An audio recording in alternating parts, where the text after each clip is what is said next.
And as Americans, we deserve better. And as Nebraskans, we deserve better than this, in my opinion.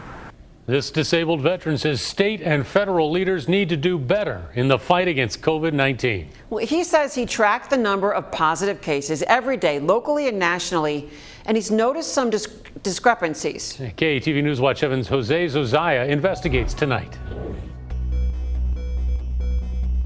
Raymond Pierce is a retired, disabled Air Force veteran, and he's battling cancer. He's been quarantined in his house since March, only leaving for the occasional trip to the Offutt Air Force Base grocery store. I only shop at Offutt maybe once a month because there you have to wear a mask, which is the only way to negate the virus. Pierce says because of his condition, he's worried any exposure to the virus could threaten his life. That's why he started tracking the number of daily COVID-19 cases and deaths. The reason why I track things is because I want a situational awareness. He says he started seeing inconsistencies in Nebraska's numbers at the beginning of July. We had 282 deaths, then it went to 284 for a few days.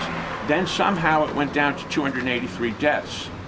Now, unless someone has been resurrected and there's things about the virus that we're unaware of, this would not seem possible. KETV Investigates noticed those discrepancies too. Take a look at the Douglas County case numbers. The health department publishes an update every day, but it doesn't match the numbers DHHS reports, especially in late July. So we asked the CEO of Nebraska's Department of Health and Human Services what was going on. I think that the state is doing its level best to make sure that Nebraskans have the most up-to-date information as possible. The program the state and local health departments use is called the Nebraska Electronic Disease Surveillance System, or NEDSS. Here's how it works. After you get tested, labs run your results. They enter whether your sample was positive or negative. DHHS, Douglas County Health, and the Sarpy-Cass Health District have access to the information, but they do not input it themselves. The state uploads data on a regular basis at 6 p.m. every single night with the hopes that this is the real data. Iowa does it differently. The state provides continuous, real-time updates of the case count. When questioned why Nebraska doesn't have those real-time updates, DHHS says that's because the agency believes a snapshot every 24 hours is enough to show the, quote, health burden on the state. DHHS also says it gives them time to validate information before it's put out to you.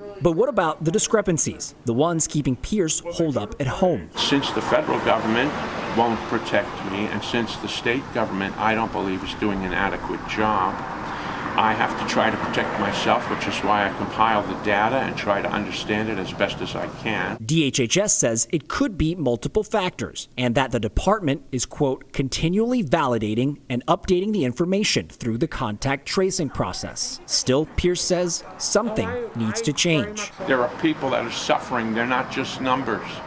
They're people that have lives. And it's a disgrace. It's a disgrace. We also asked DHHS about people who get tested multiple times. The department says it does filter those duplicate tests and says it gets its recovery numbers through contact tracers. I'm Jose Zozaya reporting for KETV News Watch 7.